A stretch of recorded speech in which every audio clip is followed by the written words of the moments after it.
નમસ્કાર, સ્વાગત છે આપનું બેનિફિટ ન્યૂઝમાં. હું છું આપની સાથે પૂજા. પ્રજા કે સરકારની દિવાળી? ગુજરાતના મળતિયાઓના લાભ માટે જનતાના સિરે નાખ્યો કરોડોનો બોજ. શું તમે જાણો છો? મંદ ગતિએ ચાલતા રાજ્યના નેશનલ હાઈવેના 14 પ્રોજેક્ટના ખર્ચમાં 4,000 કરોડનો વધારો. રાજ્યમાં હાલ 34 જેટલા નેશનલ હાઈવેના કામો ચાલી રહ્યા છે, જેમાંથી 14 પ્રોજેક્ટ એવા છે કે જેમાં 2 થી 5 વર્ષનું વિલંબ થઈ રહ્યો છે, જેને કારણે આ પ્રોજેક્ટ ખર્ચમાં પણ વધારો થયો છે. આ પ્રોજેક્ટ પાછળના વિલંબનું કારણ જણાવતા કેન્દ્રીય આંકડાશાસ્ત્ર મંત્રાલય દ્વારા જમીન સંપાદન અને વિવિધ કારણો આગળ ધર્યા હતા. જો પ્રોજેક્ટના વિલંબ અને તેની પાછળ થતા વધારાના ખર્ચની વાત કરીએ તો વડોદરા મુંબઈ એક્સપ્રેસવેની મૂળ કિંમત 2,272 ને બદલે 3,916 કરોડ થશે. એટલે કે આ પ્રોજેક્ટ પાછળ 1,644 કરોડનો વધારાનો ખર્ચ થશે.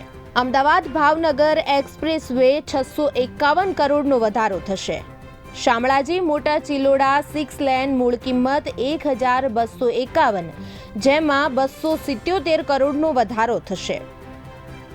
કીમ અંકલેશ્વર એક્સપ્રેસવેમાં 243 કરોડનો વધારો.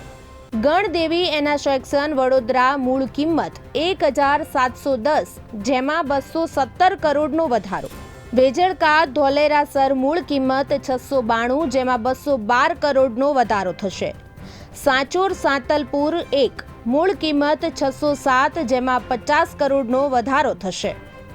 મહુવા બાધાની મૂળ કિંમત 173, જેમાં 46 કરોડનો વધારો થશે. વાવ ચોકડી સતલાસણ વૃંદાવન મૂળ કિંમત 151, જેમાં 20 કરોડનો વધારો થશે. ધોરાજી જામકંડોરણા કાલાવડ મૂળ કિંમત 247, જેમાં 44 કરોડનો વધારો થશે. સાંચોર સાંતલપુર 3 મૂળ કિંમત 752, જેમાં 14 કરોડનો વધારો થશે. તો હવે જોવાનું એ રહ્યું કે આ અધૂરા કામો કેટલા સમયમાં પૂરા થશે.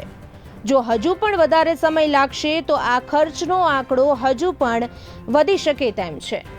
તો આવા જ વિડીયો માટે જોતા રહો બેનિફિટ ન્યૂઝ. નમસ્કાર.